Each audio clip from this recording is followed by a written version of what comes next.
Hey there, and welcome back to GenXGrownUp. I'm George, and this is Bit by Bit. First up, Digital Eclipse makes a small misstep, and is a rapper really stealing handheld gaming devices? And a blast from the past sounds off to help enhance your audio. All that, just a little bit more, up next on Bit by Bit.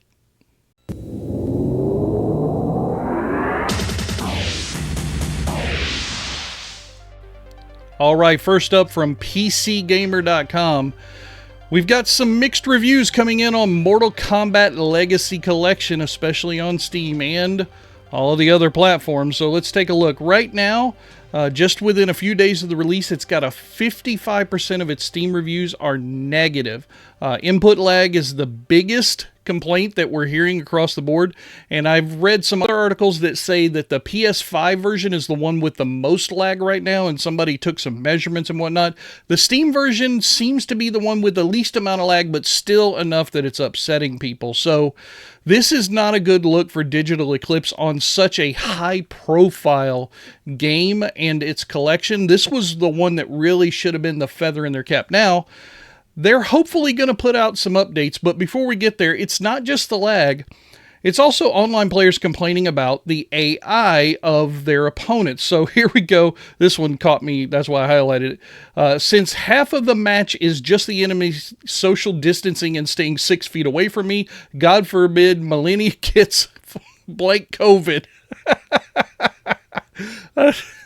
You know, you got to love it for the internet. They definitely come up with some tongue-in-cheek barbs every now and then. That's really funny and topical at the same time. Let's look at Digital Eclipse's responses. So first off, they've got this quote: "In the following weeks, we will add online arcade, a system where you can create lobbies, choose the players, and rotate the games for the taste of your privilege of your groups and friends.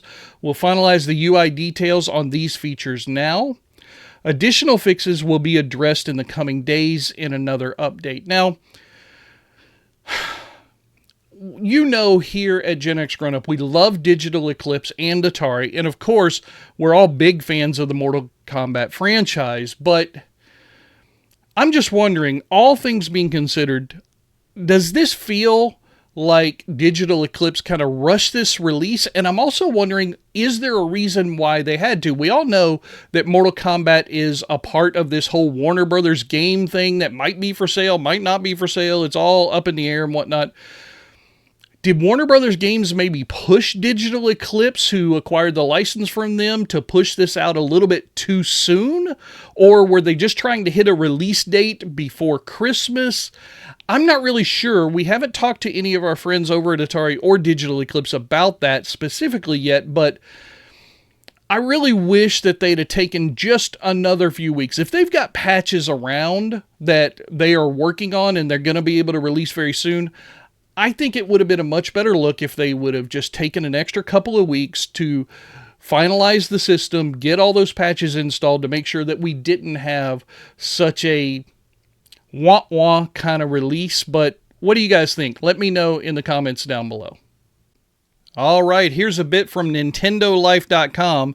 Little Samson's headed over to the Switch in 2026 thanks to Limited Run Games, which they made an announcement on their 10-year anniversary special. You can watch that video right here through YouTube on this website. Originally, this game was released in 1992 for the NES.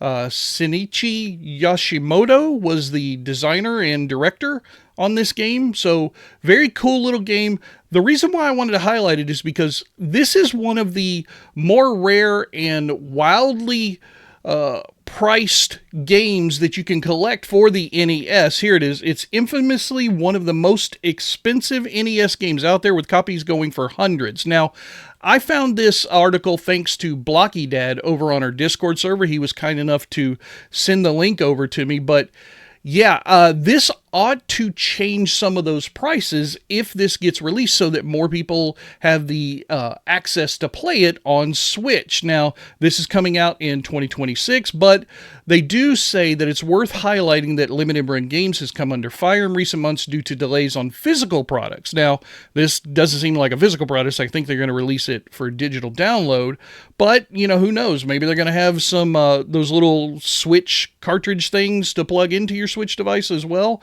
Maybe they'll come out with an NES cartridge later on. All of that to say, this could affect the value of these games. So if you own one already, you might want to sell it. If you don't, you might want to wait for a little while and just see if the prices come down on this game that's apparently very beloved on the NES platform. All right, here's a very scary bit from our good friends over at RetroDodo.com. Rapper SouljaBoy has a brand new handheld out, ladies and gentlemen, but I don't think it's really his. So if you can see here in this image, that is absolutely a Retroid Pocket Flip. And this is not the first time that this guy has tried this crap. 6 years ago, 2018, he started white labeling Chinese retro handhelds as his own with crazy price tags. You guys might remember that. Kept, oh, there's all these great games there. It was just the stuff that people were already doing. Anyway, then in 2021, he white labeled an original Retro Pocket with, quote, AI assistance in 2021. And the guy over at RetroDodo called him out, had a call with him, and SouljaBoy started yelling at him apparently on the call. Just such a class act. Here's the video. I think this is from Instagram where he hypes this new one. 2025, he's coming back with a clone of the Retroid Pocket Flip 2 and the Pocket Flip 4, or the Pocket 4, rather. Here is the image from SouljaBoy's website, $436. Now, I found another article that says he has since reduced his price on his device down to the same price as the Retroid Pocket Flip, which is around $200, but still, that's just stupid. The images are even direct copies from Retroid's website. Now, gentlemen over at RetroDodo reached out to the Retroid team, and here's their quote. I did not know about this. This is not any kind of official licensing deal. He does not have permission to rebrand our products and sell them as his own. The Retroid Pocket Flip 2 is patented in the US by ourselves. To me, that's a statement that's preparing for a lawsuit, and the guy absolutely deserves this. This is the third time this guy's tried to pull this crap, and he absolutely deserves to get sued. Here's the Soulja game. You can see it's just other things. It just pisses me off. I quit even highlighting specific instances because he's just doing this over and over and over again. And I agree right here down at the bottom with RetroDodo. Please don't buy one of these. Okay, here's a bit from what is quickly becoming one of my favorite websites out there, lightgunfanatics.com. They recently were at PRGE, just like GenXGrownUp was, but they found a cool thing that I missed. A new light gun game for the Atari 7800 is coming out next year called Ducks Away. Here are some images that he took while he was there. Look at those Atari light guns. Oh my God, that's so cool. 7800 setup. There's a cartridge in a 7800 playing a brand new light gun game, ladies and gentlemen. This is awesome. So this is coming to us through AtariAge, and it's called Ducks Away. It's from solo developer Blake Smith for the 7800 console using those old school Atari XG-1 light guns. That's really freaking cool. I love the look of those things. They look like kind of out of Buck Rogers, if you ask me. They're very cool. Anyway, here's some more images that you can look at. Just beautiful, well-written article. Plenty of images and also quick reads in the text. That's what I love about this website so far. Here's a little bit more. AtariAge will be doing a full physical release for the game. However, it will not be playable on the 7800 Plus console because it does require a CRT in order to work, just like the original 7800 would have and those guns. But it'll also be playable through FPGA or emulation on the digital release. So you've got a lot to look forward to in this. If you're a fan of light gun games, Ducks Away really looks to be where it's at. All right, and here's a final bit from nerds.xyz. Soundblaster Reimagine. Yes, Creative Technology, the company behind those original Soundblaster cards that we all knew and loved back in the day. They're coming out with a brand new piece of equipment on Kickstarter. Right here's the link in the article. Of course, I'll have a link to this article down below. It's called the Imagine. It's a Linux-based device that acts as both a high-end DAC and an expandable control center. All of these components that you see here, they're all modular. You can pick them up, move them, rearrange them, add things to it, the whole 9 yards. It's very cool. I don't really have a particular interest in this. I don't really think I need it, but I'm just happy that Creative Technologies is coming out with a new device all the way here in 2025. This is going to be really cool.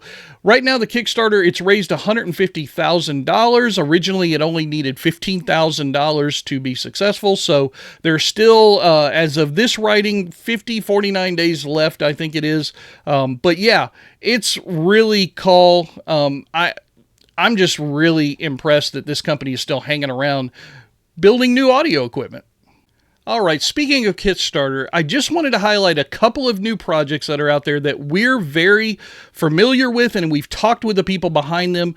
First up, Maiden of the Dark from Tiger. Where is Tiger? Goodness, Tiger Chainsaw. There he is. I almost said Tiger Healy because I was thinking of that old game. Anyway, this one is out right now. It's got 29 days left to go. It's got almost $3,000 pledged of a $10,000 goal. This is a brand new game for the Game Boy. Physical release. You can see the artwork right here. It looks gorgeous. I've talked with the gentleman multiple times. He is a class act. There's no question in my mind that this will be a very fun game to play. You get all these different characters, the Maiden, Yoriro, Shiruki, Uruku, Zenkoku, Texas. You guys know this is messing me up on pronunciation. Anyway, super fun looking game. I think you should definitely go back it, but it's not the only one. Also, that's right, ladies and gentlemen, the Vectrex Mini Kickstarter has finally launched. You can see it's already blown way past its goal. $649,000 of a $126,000 goal. It's got almost 3,000 backers. There's still 27 days left to go, and I just wanted to quickly show you some of the ability or some of the ways you can back them. So first, you can pick out some t-shirts if you like those. Let's scroll on down, though. There's a book, Electric Lines. That's very cool. Here's the book and t-shirt combo, of course. Here's the controller by itself. If you already have the console on order somehow and you just need an extra controller, you can do that. However, here is the main star of the show, the Vectrex Mini itself, which comes with one controller, comes with that AM OLED screen. I'm never going to try and pronounce that word. 5 inches. We saw this at Portland Retro Gaming Expo. It is absolutely gorgeous, ladies and gentlemen. You guys know that we've already covered this device on our channel a little bit, both in John's videos and on my Bit by Bit from PRGE. There's also going to be a white edition available if you'd like. There's an all-in pack, which gets you t-shirt, book, an extra controller, and the console. That's nice. A 2x pack if you'd like for around $300. Pretty cool. Or maybe you just want dueling Vectrex Minis. You want a white and a black one? There you go. He's got a package for that. A 5x and a 10x. Maybe if you're a business and you want to sell these at your local retro store, you could pick this up for just a little over $1,000 US. Of course, there's shipping, and he's got all the shipping costs noted in the descriptions of each one of these backers. There's a couple that have already gone, the Founders Edition and the Early Bird, but he has a lot of choices. This is a beautiful system. It is a lot of fun to play. I had a blast. People had to tear me away from it at PRGE. I had to jump out of my seat just so other people could get a chance to play it. Anyway, head over to Kickstarter. I'll have the link to both of these Kickstarters down below in this video's description, but please support these wonderful creators.